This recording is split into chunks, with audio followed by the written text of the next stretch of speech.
Shalom sahabat-sahabat terbaik channel ini, salam sukacita. Bertemu kembali kita untuk melanjutkan pembahasan pelajaran kita yang saat ini sudah masuk pelajaran yang keempat dengan judul Jalan yang Sukar. Mari kita minta tuntunan kuasa sorga. Bapa Sorgawi, hadirlah saat ini, terangi hati dan pikiran kami, agar kami boleh mengerti dan memaknai setiap firman yang akan kami perdalam saat ini. Dalam nama Yesus, amin.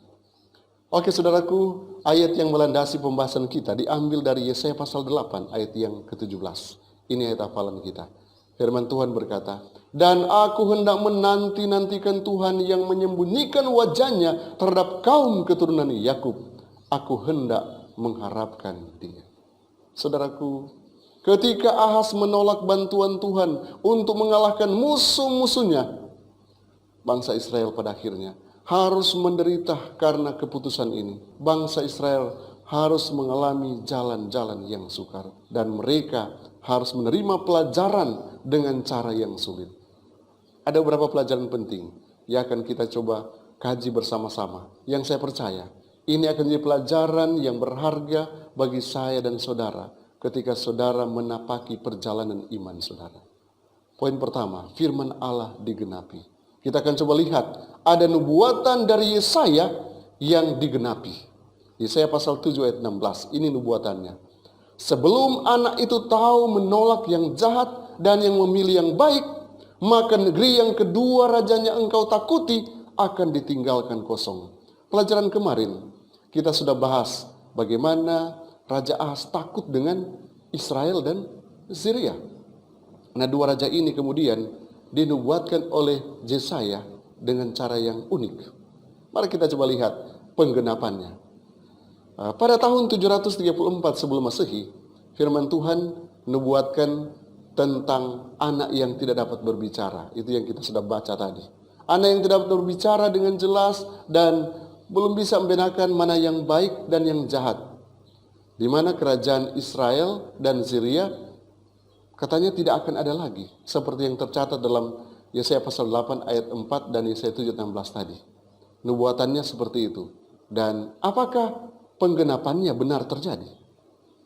2 tahun kemudian, saudaraku, pada tahun 732 sebelum Masehi, Syria pada akhirnya ditaklukkan oleh kerajaan Asyur.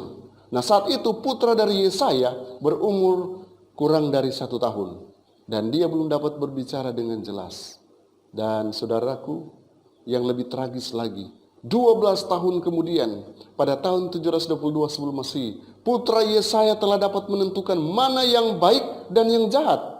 Kemudian, kerajaan Israel dihancurkan oleh Salmaneser yang kelima. Bangsa Israel akhirnya dibuang ke Mesopotamia dan Media. Inilah penggenapannya, oleh karena Raja Ahas tidak mau mendengarkan Tuhan. Tuhan menawarkan pertolongan, tetapi raja hanya berusaha menggunakan kekuatannya sendiri. Saudaraku, ketika kita coba menggunakan kekuatan kita sendiri, maka kita akan dibawa kepada jalan yang sulit. Kita akan mengalami apa yang dialami oleh bangsa Yehuda. Karena itu saudaraku, ketika Tuhan menawarkan keselamatan kepada kita, mari kita terima keselamatan itu. Ketika Dia menawarkan jalan keluar dari masalah yang kita hadapi, mari kita ikut apa yang dikatakan Tuhan. Jangan berusaha untuk mengikuti keinginan diri kita sendiri. Jangan berpikir kita kuat, kita kaya, kita memiliki segala-galanya. Tuhanlah satu-satunya jalan keluar kita.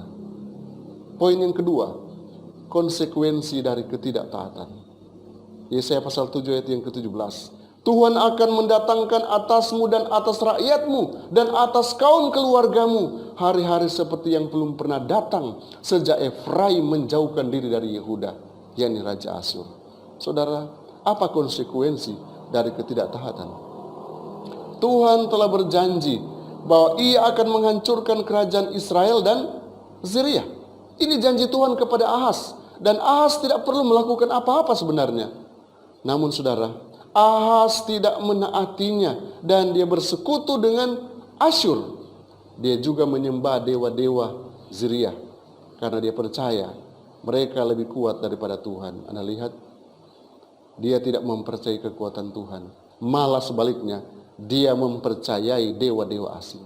Oleh karena itu, Tuhan mengutus Mesir dan Asyur. Ini lalat dan lebah di dalam Yesaya pasal 7 ayat yang ke-18. Kemudian mereka melawan Yehuda.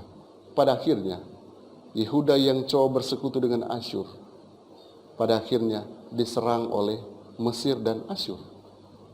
Dia menggunakan Asyur sebagai pisau cukur yang dipinjam dari seberang sungai Efrat untuk menghancurkan kerajaan Yehuda. Saudara, kita harus selalu percaya kepada Tuhan. Konsekuensi buruk pasti akan datang ketika kita menolak akan panggilan Tuhan dan kita coba mengandalkan kekuatan manusia kita. Ingat, jangan pernah andalkan kekuatan manusia di dalam menghadapi tipu daya iblis yang datang di sekitar kita. Jangan gunakan kekuatan kita untuk coba menafsirkan apa yang sementara terjadi di hadapan kita. Gunakan kekuatan Tuhan. Poin selanjutnya, dihajar tapi tidak dibinasakan. Yesaya 8 ayat yang ke-18. Serta menerobos masuk ke Yehuda, ibarat banjir yang meluap-luap hingga sampai ke leher, dan sayap-sayapnya yang dikembangkan akan menutup seantero negerimu, ya Immanuel. Saudara, Tuhan meminta Yesaya untuk menuliskan putra berikutnya di hadapan para saksi, meskipun istrinya belum mengandung. Belum mengandung istri Yesaya, Tuhan sudah suruh untuk tuliskan itu. Nah, putranya ini akan jadi tanda, karena nama daripada anak Yesaya ialah Maher Shalal Hasbaz, yang berarti segera menjara, cepat kejarahan. Itu adalah sebuah peringatan sebenarnya. Assyria akan menaklukkan tanah Syria dan Israel. Bagaimanapun caranya, pada akhirnya Tiglat-Pileser III datang seperti air sungai Efrat yang kuat dan besar dan menghancurkan lebih jauh lagi. Ia menghancurkan tanah Yehuda dan dia menaklukkannya. Tuhan kita adalah Tuhan yang Maha Pengampun. Ia membiarkannya meluap-luap hingga sampai ke leher. Hanya sampai ke leher saja, agar Yehuda tidak hancur total. Ia masih menyelamatkan umatnya. Dia masih memberikan kesempatan bagi umat-umat yang setia di sana untuk kembali menyembah Allah yang benar. Saudara, bukankah banyak kesempatan yang Tuhan berikan kepada saya dan saudara ketika kita coba melanggar akan apa yang Tuhan inginkan kita lakukan? Tuhan selalu memberikan kesempatan kepada saya dan saudara. Terima kesempatan itu dan lakukan apa yang Tuhan inginkan. Dalam buku Prophet and Kings, chapter 27, halaman 330, pena inspirasi menulis, tetapi di Yehuda terdapat beberapa orang yang mengandalkan kesetiaan mereka kepada Jehovah, yang dengan teguh menolak untuk dihanyutkan ke dalam penyembahan berhala. Adalah kepada hal-hal inilah sehingga Yesaya dan Mika serta kawan-kawan mereka memandang dengan penuh harap ketika mereka memeriksa kehancuran yang terjadi selama tahun-tahun terakhir Ahaz. Bait suci mereka sudah tutup, tetapi orang-orang yang setia diberi kepastian Allah menyertai kamu. Tetapi Tuhan semesta alam, dialah yang harus kamu akui sebagai yang kudus. Kepadanya lah harus kamu takut, dan terhadap dialah harus kamu gentar. Ia akan menjadi tempat kudus. Saudaraku, ternyata masih ada umat-umat yang tersisa, yang tetap setia dan siap untuk menyembah Allah yang benar. Dan sekalipun itu hanya sebuah kelompok yang kecil. Tapi ketika Anda di kelompok yang kecil yang terus kepada penyembahan yang benar, Anda akan dipilih Tuhan untuk tetap menjadi umat kesayangannya. Mari kita tetap menjadi umat kesayangan sekalipun kita hanya segelintir. Kemudian poin selanjutnya, takut akan Tuhan. Yesaya 8 ayat yang ke-13. Tetapi Tuhan semesta alam, dialah yang harus kamu akui sebagai yang kudus. Kepadanya lah harus kamu takut, dan terhadap dialah harus kamu gentar. Inilah ajakan untuk kita semua. Kepada Tuhan sajalah kita harus takut. Jangan percaya kepada diri sendiri. Jangan takut kepada penguasa-penguasa dunia ini. Kita harus takut hanya kepada Tuhan. Tuhan memberikan nasihat kepada Yesaya untuk tidak melakukan apa yang kebanyakan orang lakukan. Ingat, bukan berarti yang banyak lakukan itu yang benar, tapi yang Tuhan perintahkan itu pasti yang benar. Yesaya juga, dia dinasihati Tuhan untuk tidak melakukan apa yang kebanyakan orang lakukan, tapi untuk menaati apa yang Tuhan inginkan. Tuhan ternyata adalah satu-satunya yang harus kita kuduskan, di mana kita harus taat kepadanya, hormat kepadanya, dan bahkan gentar. Kita benar-benar harus takut akan Tuhan dengan mengakui bahwa Ia adalah kekuatan tertinggi di alam semesta ini. Jika Ia bersama kita, tidak ada yang mampu menyakiti kita tanpa izinnya. Jika Tuhan melawan kita karena kita telah memberontak terhadapnya, maka sesungguhnya kita harus merasa takut dan gentar kepadanya. Karena itu saudaraku, kita tidak perlu takut.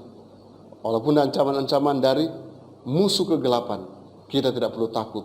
Karena Tuhan adalah kekuatan kita yang luar biasa. Dalam buku Early Writings, Pena Inspirasi menulis, pikiran kita harus tetap tertuju pada Tuhan dan tidak boleh takut pada ketakutan orang jahat, yaitu takut pada apa yang mereka takuti dan menghormati apa yang mereka hormati. Saudara, kita diajak untuk takut hanya kepada Tuhan, bukan takut kepada manusia. Saat ini banyak yang ketakutan dengan COVID-19.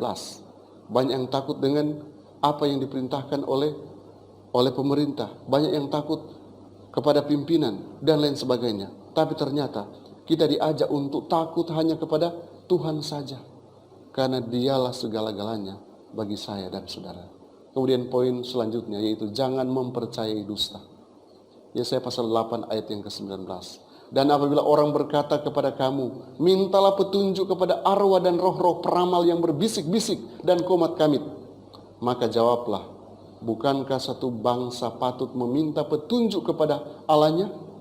Atau haruskah mereka meminta petunjuk kepada orang-orang mati bagi orang-orang yang hidup? Kebanyakan orang di Yehuda dan lebih khusus sendiri mengikuti agama yang dasarkan pada penyembahan berhala dan ramalan, dan pemujaan juga kepada orang-orang mati. Semua ini bertentangan dengan pengajaran dan kesaksian Allah. Nah, keyakinan seperti ini, saudaraku, masih ada sampai sekarang. Sadar atau tidak, ada di sekitar kita. Banyak berhala mungkin yang tidak disembah secara terbuka, tetapi budaya kita penuh dengan kepercayaan tentang orang mati yang berkomunikasi dengan yang masih hidup. Bahkan coba memutuskan datang bertanya kepada dukun-dukun yang boleh meramalkan masa depan katanya. Ingat, spiritisme dan sihir modern dan dunia baru menyebarkan pesan ini ke segala tempat, termasuk di tempat-tempat di mana umat-umat Tuhan ada dan beribadah. Berhati-hati, jangan-jangan kita terjebak dalam jebakan spiritisme. Kita harus mendasarkan keyakinan kita sepenuhnya hanya kepada Alkitab saja, dan kita harus tolak kebohongan yang kadang-kala dipoles dengan halus untuk menjebak kita. Kita harus tolak dengan tegas semuanya itu, karena kita harus setia hanya kepada Tuhan dan kepada Tuhan saja. Jangan pernah mempercayai dusta. Saudaraku, di bagian akhir ini saya ingin baca kutipan dari Pena Inspirasi dalam buku This Day with God, 14 Maret. Setiap pribadi harus mencari dengan doa yang sungguh-sungguh untuk memahami firman Allah bagi dirinya sendiri, dan kemudian melakukannya. Dalam semua masalah duniawimu, dalam semua kekhawatiranmu dan kecemasanmu, nantikanlah Tuhan. Jangan menaruh kepercayaanmu pada penguasa atau pada manusia. Ia telah mempersatukan hatimu dengannya. Jika engkau mengasihinya dan diterima dalam pelayanannya, bawalah semua bebanmu, baik secara umum maupun pribadi, kepada Tuhan. Jika saudara mengalami masalah, jangan coba gunakan kekuatan diri sendiri. Jangan coba gunakan kekuatan yang ada di sekitar kita. Oh, penguasa si A, si B, dia melakukan ini dan itu. Gunakanlah Tuhan sebagai kekuatanmu, sehingga engkau akan tampil sebagai pemenang. Jalanmu mungkin sukar, tapi engkau akan menuju kepada kehidupan yang kekal. Karena Tuhan akan berikan pahala bagi setiap orang yang tetap setia hanya kepada jalan-jalan Tuhan. Mari kita berdoa. Bapa Sorgawi, kiranya Engkau tetap meyakinkan kami dengan kebenaran firman-Mu, dan firman-Mu boleh menuntun kami ke dalam segala kebenaran. Kami akan menjadi pelaku-pelaku firman. Engkau datang kedua kali, kami boleh diselamatkan. Terima kasih Tuhan Yesus, karena Engkau ajarkan kami prinsip-prinsip yang indah pada saat ini. Sehingga kami tidak akan mengandalkan kekuatan kami, tapi kami hanya mengandalkan kekuatan-Mu Tuhan. Dalam nama Yesus, amin.